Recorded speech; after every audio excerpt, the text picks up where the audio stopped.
Hi again, Michael here of the Strategic Advisor Board and owner of Sipe Coaching and Consulting, where I help entrepreneurs gain a greater sense of life satisfaction.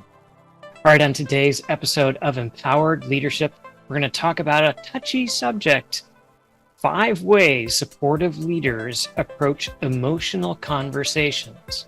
All right, before you run for the hills talking about emotions, let's think about this for just 1 minute.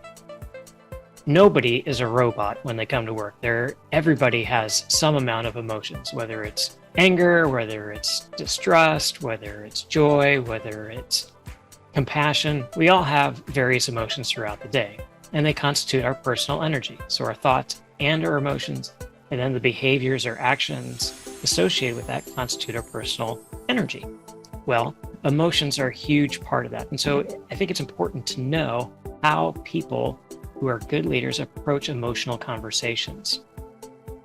Now, clearly in today's day, there's a lot more emotional strain, and there's a lot more focus now on employees being focused on the emotional well-being of their employees.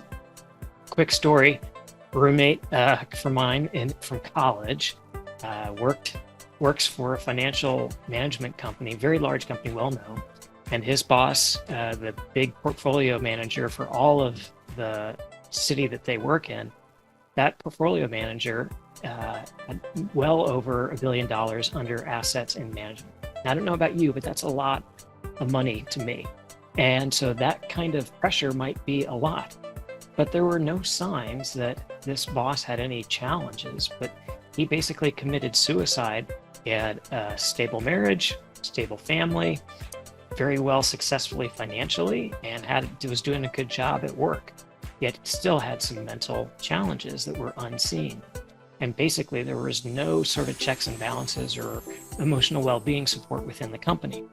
So if we are a business owner or CEO, we might want to think about creating an environment where basically it's a psychological safety net for people to talk about some emotional challenges that they are facing, so that we can help on the mental health side.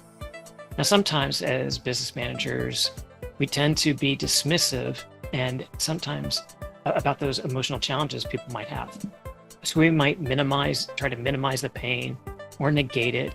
Or one of the things I see a lot with a lot of men that I coach is coming up with a solution. There's a problem, let's deal with a solution, rather than addressing some of the underlying causes there. So what does emotionally supportive language sound like? Well, emotionally intelligent leaders are comfortable with their emotions, whether those that come up within themselves or with others. So what are the things we can do? Well, there are 5 ways we can go about doing this as a manager. We can acknowledge and appreciate those people that have those challenging situations. So, for example, a mother comes in and says, "Hey, I'm dealing with suicide of our child." Okay, well, let's acknowledge and then say, "Hey, and that's challenging, very, very challenging. And we really want you to be a key part here of the company. So what can we do to support you?" Also validate the experience. "Hey, that's a very challenging issue you've got going on there." So that way we're letting them know that we appreciate that is an emotionally charged event. Another thing we can do is seek to understand what the challenge is. So a lot of challenges people face we may not be familiar with. So let's seek to understand that. Another thing we can do is offer specific support. So, for example, with the gal that had the suicide issue with a child, we could offer specific support saying, "Hey, we know of this nonprofit in the area that helps parents with children who have suicidal tendencies. Would you be interested in connecting with them?" And then the next thing is we want to invite perspective.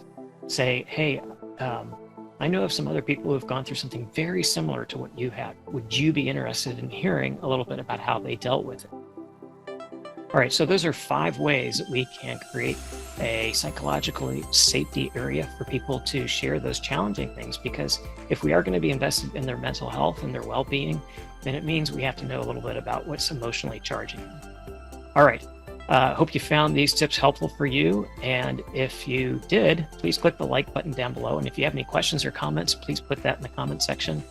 And lastly, thank you for watching. Appreciate it very much, and have a great day.